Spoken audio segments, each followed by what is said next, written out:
Hey, Happy New Year.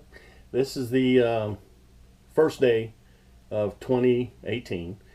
And I was, we're kind of, it was very, very bothersome around here. All the stuff we had to get done for Christmas. And this afternoon, we're going to go over to my daughter and son-in-law's house and have some New Year's victuals, you might call it. Okay, now, but what this, pardon me, what this video is about, okay, I've set up a hypothetical. You've rammed up whatever it is you rammed up. You've made your mold, put it out on the pouring deck, wherever you're going to pour it. You've melted down your metal, okay, and you've poured your casting. Into the mold cavity. You've poured the molten metal in the mold cavity, and you've poured your casting. Then you got some left over. What are you going to do with it? Now, for me, it's very simple. I just leave it in the crucible, because what I use is a big, heavy-duty piece of steel pipe, and all I ever do is melt aluminum. So that heavy, thick wall steel pipe is going to last me quite some time, until such time as I decide to go ahead and gather some scrap up and melt down some brass or bronze, and then it'll be a different thing. But right now, I really don't have to pour the molten metal into anything. But if you're the kind of person that has a crucible and you pour different types of metals, but even if you don't pour different types of metals, but you use a clay graphite crucible or silicon carbide crucible, it's all the same shape, except one of them you can use for steel and cast iron. The silicon carbide you can use for clay, for steel and cast iron, because you're not absorbing a lot of carbon from the crucible. I'm being diverted.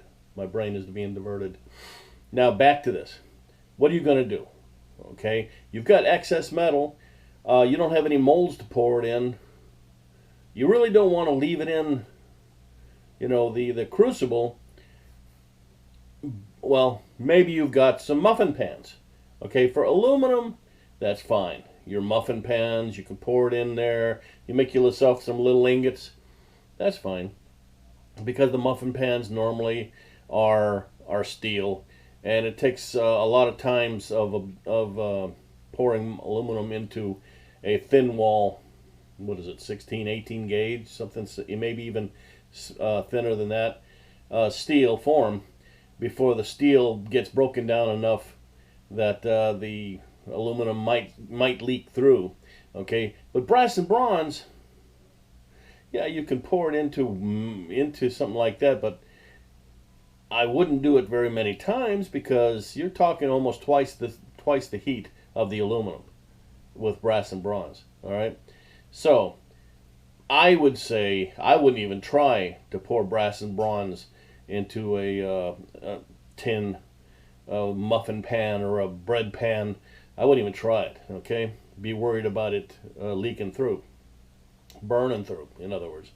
Okay, so now what we used to do in the Navy, almost every foundry that I ever was transferred to and came to, we had some nice thick-walled cast iron ingot molds that we could pour the excess metal into. And here's a picture of basically is what it looked like. Now, what you're looking at now is a graphite mold, but it's relatively thick-walled, like our cast iron ones were. And the difference between what you're looking at now and what we had is that on the ends of the crucible, on the ends of the ingot mold, we had handles, so that all we had to do is just like take a pair of tongs, lift it up, turn it over, let the ingot fall out, and then we could put the ingot away. Okay, that's what that looks like. So, but you know, you being the backyard molder, backyard metal melter, you may or may not have that available. You also may or may not have the money required to buy one of those big old thick things, and you would have to buy a big old thick walled, cast iron ingot mold, so that you could use it for many years to come, and not have to worry about it cracking, not have to worry about it etching a hole through it and leaking through. So what's left? Well, what you can do is what I did, is you can go ahead and make yourself your own ingot pattern. Okay, now, and I'll show you here. This is what it looks like. This is essentially the exact same thing the pattern makers made for us when we first started making these with molding sand. Okay, and this is what you want your ingots to wind up being like.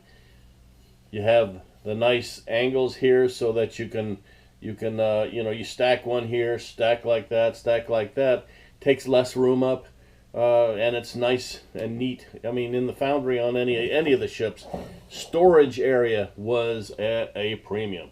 You had, I think now in our old foundries, the ones that I went to, they were very small. They were on the ship that I was on the subtenders and on the destroyer tenders that I was on. They were very old ships. Okay, the subtender that I was on, its keel was laid in 1939. The destroyer tenders that I was on, their keels were laid 1940, 1941 time frame. Okay, so they were tenders. They were big. They were 400 some odd feet long ships, but the foundries were small shops. Now the way we measured the shops, I mean, of course you could do it by feet and all that, but in the foundries that I was in, where we were located was at frame 86 to frame 91. Okay, 86, 87, 88, 89, 90, 91. We were 5 frames long. Okay, and I think that the frames were something like 3 foot to 4 foot in distance. Okay, so let's say that we were 4 foot between frames. We were only 20 foot. I guess you would call it deep. And then we were from port side to starboard side, except for the Fulton, which they took part of that away from us because they had to have some kind of a battery charging shop. But we were port side to starboard side on the main deck, and that was like 50 feet. Okay, so imagine this: you had a foundry, a whole lot of the room was taken up by equipment. You had very little room. I mean, we made do. We made a lot of stuff, but it wasn't a big shop. Not like some of the later ships that were made, where some of them had double level, 2 levels. We didn't have that. So we would make our own mold, ingot molds. So we'd be able to pour the excess metal out. We couldn't leave the metal inside the crucibles because in all of these furnaces that we were running out there, they were induction furnaces. The very first thing that heats up in the induction furnace is the metal. You leave the metal inside the crucible, the metal expands before the crucible does. These crucibles are just clay graphite, the most of them that we used, clay graphite, and they remind you a lot of an eggshell. Okay, they're pretty strong, but if you had something on the inside, expanding, it's going to split your crucible. And unfortunately, the time it usually winds up splitting it is when we've got at least a little bit of molten metal inside the crucible, and so it flows and it makes a mess and starts burning things that wasn't supposed to be burnt. Okay, so you got to have a place to put your molten metal after you're done pouring your molds. Okay, So, and I was the same way. I had to do it too. Okay, I made the assumption that sometime down the road, I'm going to have to make ingots. Pour the excess metal out into an ingot mold so that I can let the crucible cool down and use it again, soon thereafter, right? Well, how do I start? Well, how I started, I basically remember as all those tons of ingots that me and the guys and gals hauled from the pier up into the shop. We know in our heads exactly, about how big those stupid little ingots were, and for brass and bronze they were almost 20 pounds, right? So we, in the beginning, we would just grab a couple of them and walk them up onto the pier. I mean, onto the into the foundry. We didn't have elevators like some tenders did. All we could do is just take it from the pier, walk it up into the shop. Okay, so I basically know what size I want. Because and don't forget, you got to make it the size that your crucible can. You can't make a huge ingot and have a small crucible. You got to make it small enough to where the crucible can allow it to come into it. So you've got some requirements that you need to follow. You can't just make them huge. So I knew basically in my mind how big this thing had to be, but I also had an old sample, okay? Something that I've been keeping for, goodness, 40 years or something like that. On my first ship, I poured an ingot of brass. Looks like brass. Yep, I think it's brass. Or mag bronze, which is a brass. And I never tossed it away. Okay, I just kept it for, I guess, sentimental reasons or whatever. So what does that mean? Well, that means that this, I've got at least one or two measurements that I can get off of this to make my ingot pattern. Okay, so what I did, I went and measured this face. Okay, and then, well, this was it wasn't filled all the way up. Okay, so this measurement wouldn't have been any good. All right. I knew that it was about that thick when we got done with them, because your hand barely reached all the way around, or my hand barely reached all the way around to be able to pick those up and carry them. So they're about that thick. All right. So, but I got two measurements off of it.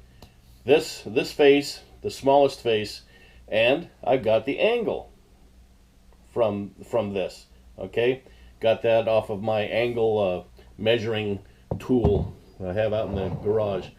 And then, so what happened is, once I got those two measurements, I put that down, those measurements down on paper, made my what was it, 2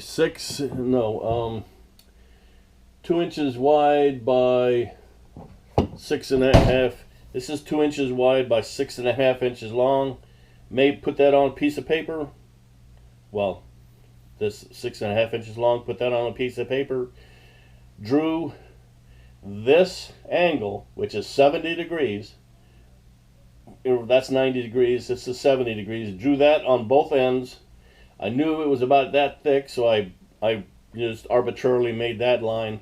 And then I had basically all I needed measurement-wise to be able to make my ingot pattern. Made out of scrap that I had in my scrap box, my wood box. Basically just 1x6s. Double check on, yeah, they were 1x6s. I went and did 1, 2, 3, 4 layers. You just started out by 6 inches wide by 9 inches long, glued them up to where you had a 6 inches wide by 9 inches long block. Okay, went and cut down to length on the table saw exactly how long I wanted this. Okay, cut to width how long I wanted this, and then set the angle of the blade to 70 degrees, then zip, zip, zip, zip. I had that all, and then this is what I got. Okay, now don't forget, if you're going to use just this, and you're going to use this every time, and if you're using the same sand I am, you've got to put a coat of lacquer on these, because you're using moist, water-based sand, and that sand is going to, this here is going to absorb the water out of it, okay? Which means you're going to be depleting the bonding capabilities of that sand on the one hand, and on the other hand, you're going to make this thing start to swell. Ain't going to last very long. So take this, once you've got it all smoothed out and such, you put a bunch of like 3 or 4 coats of lacquer on it, or polyurethane, or anything that's going to act as a nice solid barrier between the sand and the wood, and this ought to last you a little bit longer. Well, what you can do also, though, is if you know you're going to be doing this for a long time, you can use this as your master pattern, and then cast one out of aluminum, and that's what this is. Make this your regular pattern. Okay, you pour this all the way full. Make that. I'll show you that. Right now, I'm going to put on the screen the the ingot mold that I made using the material talked about under cement molding. Okay, this is what you're going to be looking at now. Is the little ingot mold that I made. I poured this in that ingot mold, and what you can do next is you can take this, put it on a 12 inches by 12 inches board, screw it to the board, and from this point on, this can be your pattern. This takes a lot more wear and tear than that wood does. Me, I don't expect I'm going to have to do hundreds of those. But if you're a young fella or lady, and you're expecting to be pouring a lot of metal in the upcoming years, make a good pattern from your master pattern, so that this will be used. And then once this gets, like, the edges get all wore, or maybe you accidentally hit it and you've got a big gouge in it, you can take this off, make a new one with your wood pattern, and then put it on the board, and then continue on there. Now, what does that weigh? Well, I mean, how do you figure out how much that weighs? Well, in the foundry in the Navy, of course, we just had the ingot molds, and we didn't bother with trying to calculate. All we wound up doing is filling our crucible up to 80% of the crucible's capability. 80% safety value. Okay, safety concerns right there. We can fill it up all the way to the very brim, but you and another person are going to have to pick that thing up and walk with it. Okay, people are not machines. People move their hands like this, and if you start spilling that molten metal, brass and bronze is almost 2100 degrees at its hottest, pouring temperature. That can really mess up a lot of stuff if you pour it on it. All right. So, how are you going to figure out how much any one particular ingot is going to be? Okay. Well, what I did, what you can do, if you want to, you can take your pattern, okay, and you can take this and divide it up into its major parts. You already have a what is that, 2-inch wide by 6.5-inch long block. All right, let's say you take that and you've got the capability of just taking that out You set it down to the side. Now what do you got? Well, what you have is you take that block out, you have some triangles here that you got to compute. You got to find out what the volume of these triangles are. Okay? You find the one leg, you find the bottom leg, you find the hypotenuse, I think they called it. I think I can't. It's been years. Okay. Anyway, this edge, you find the square inches. Now you got to find out how long is this. Okay. You find out the area first, then times the height of the thing or the length of the thing. Then you'll find your volume, right? So I mean, you're going to have to divide this form up into its component parts and do the math then. Okay, that's one way of doing it.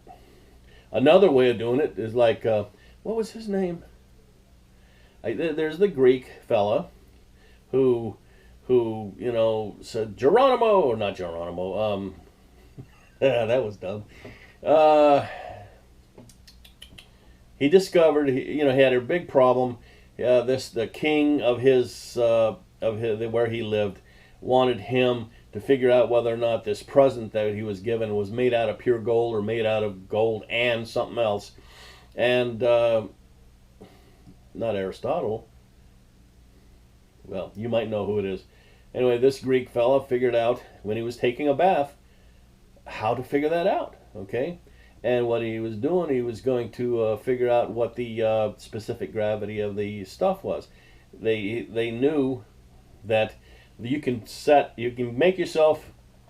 Oh, I don't have nothing to show you. If you had a container, this is my coffee cup. You filled it. You don't move it around. You just fill it up. You set it on something solid. You fill it up to the very brim, just before it's getting ready to fall over the edge. Okay. Then once you get that ready, you take the item you got to figure out what the volume of this is, and you take it and you put it into the container and you put it just under the surface of the water. All the water that comes over this edge into a collection pan down here is going to represent the volume of this. You weigh that water, you'll know the specific gravity of water. And you'll know what the cubic inches is on that. You could do it that way too. You could, if you're trying to figure out how much metal you can fit into one of those molds, you can do it that way too. I do it. I have a tendency to do it kind of an easier way to do it because number one, not a number one mathematical genius here. I tend to try and do it as easy as possible. When I went through college, that was the first time I had ever really started using a lot of math. So I was really behind the learning curve when it comes to math, algebra, calculus, geometry, trigonometry, and all that stuff that they made us learn in college. And so I've found different ways to do it. The best thing I ever took was algebra. Okay, because there's a lot of stuff you can use with algebra to solve some of your problems. And one of the problems that I learned was, one of the techniques I learned was that if you are going to, you use algebra, what you change on one side of the equation, you got to change on the other side of the equation to make them both work, okay? Now, I'm going to turn you around, and I'm hopefully not going to shake you around too much, but I'm going to turn you around and I'm going to show you the actual dimensions of that wood.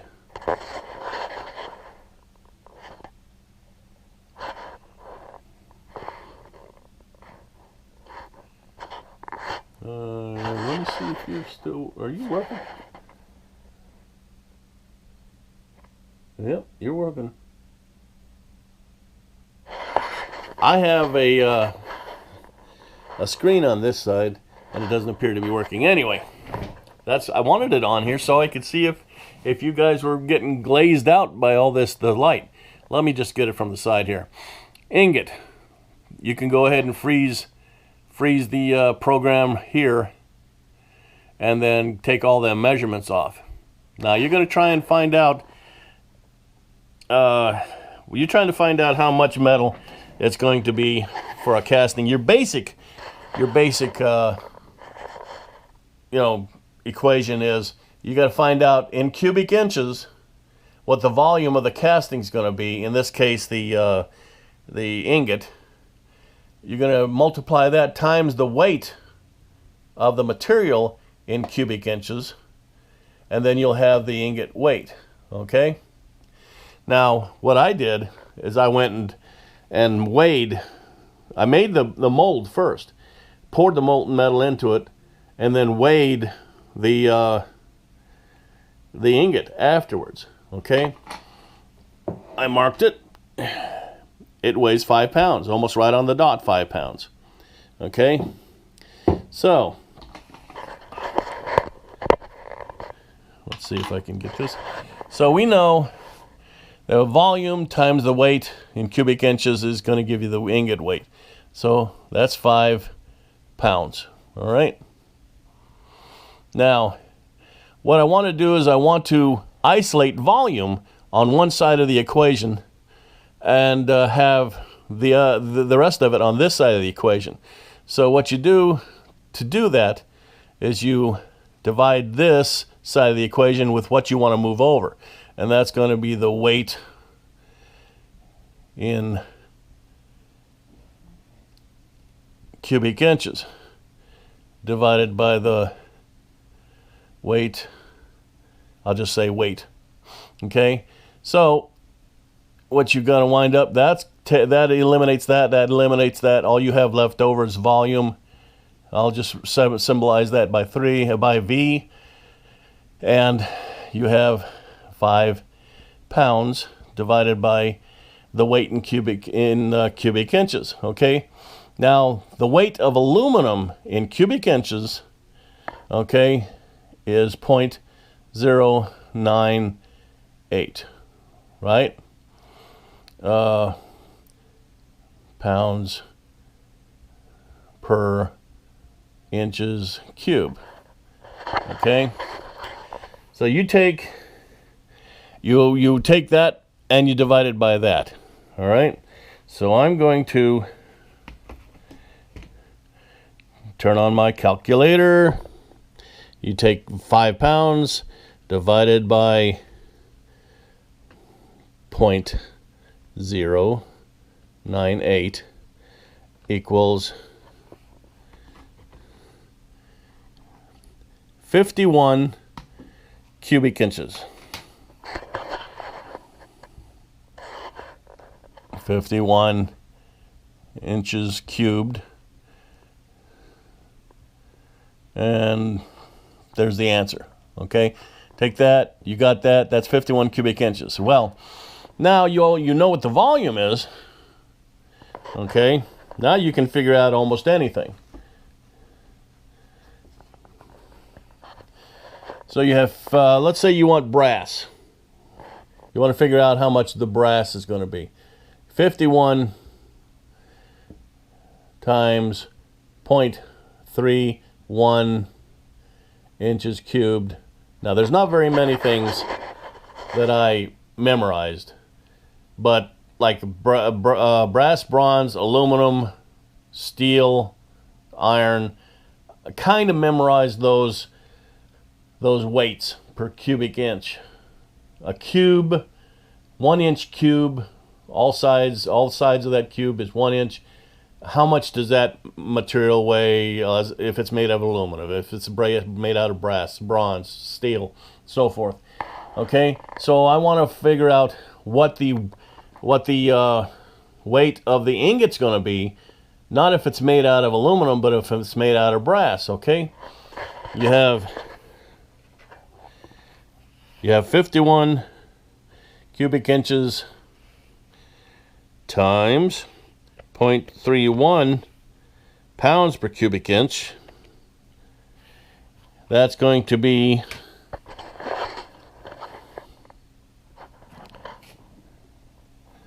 almost 16 pounds. Okay? It's fairly simple. It's pretty easy. Okay?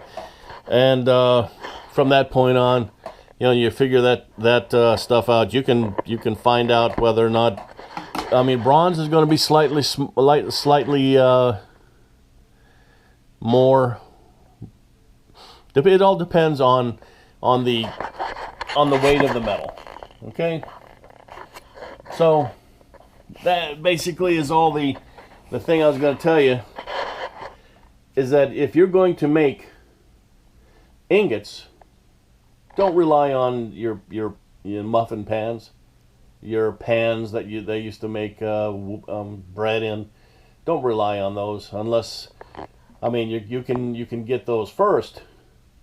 Use those temporarily, but make yourself a pattern and ram it up in sand to be safe. Okay. Don't forget, if you're using the water-based sand, dry out the inside of that, because I poured it the one time. I had let it sit for a while. That mold that was made out of the cement molding material. I poured it, and it didn't bubble. But if you just use your molding sand that has water in it, that's going to bubble. It might even spit out at you because of the steam explosions that'll take place. All right, so please make your sand mold so that you can pour your ingots, but dry it out. And there's different ways of doing it. You can use a torch. You can use the the blow dryers. Okay. You will don't forget to vent the sand as you're ramming it up, like any other mold cavity that you're going to be filling with molten metal. Give the vapors every opportunity to escape and not push the molten metal back at you. Okay. But shoot, you can when you turn it over when you turn the mold, you're only going to need a drag. When you turn the drag over before you pull this out, make some vent holes around the outside edge. Give it every opportunity to be able to get that moisture out of there. We don't want it blowing up on you, okay? And so I don't think there's anything else in this little subject. I know it wasn't a very short one, but it's not a very long one compared to my other ones also. But I just wanted to show you how to solve that little problem if you've got that problem. Okay, so I do advise you, if you're going to make a mold for ingots, go ahead and use that cement molding material. Okay. I have a video that was done a long time ago that had to do with using not the sand and bentonite and water, but this is sand and cement, the powder cement and water. Okay, it turned out that it was very, very good. Now it didn't bubble at all. It didn't maintain any moisture at all inside the mold cavity. But the one thing you got to worry about is that when you pour the molten metal in there, it's not going to last like a cast iron mold. Okay, and even cast iron molds, I saw cracks in some of them having been used for many decades. Okay, heating and cooling. The cement mold, and if I haven't shown you before, I'll show you again. You look at this mold, you can see where the cracks are starting to form. Okay, if it starts getting stuck inside there, then I'm just going to have to bust it out and either make another cement ingot mold, or and I probably will, because I still got a lot of cement left over from that time. Or I could just go ahead and ram up some sand around it, dry it out, skin dry it, and then pour it that way. It would be easier to, make it fall out. I could just break it loose and mull it. And I don't know. There's good parts and bad parts to either way. Okay, so until next time, Liberty Call.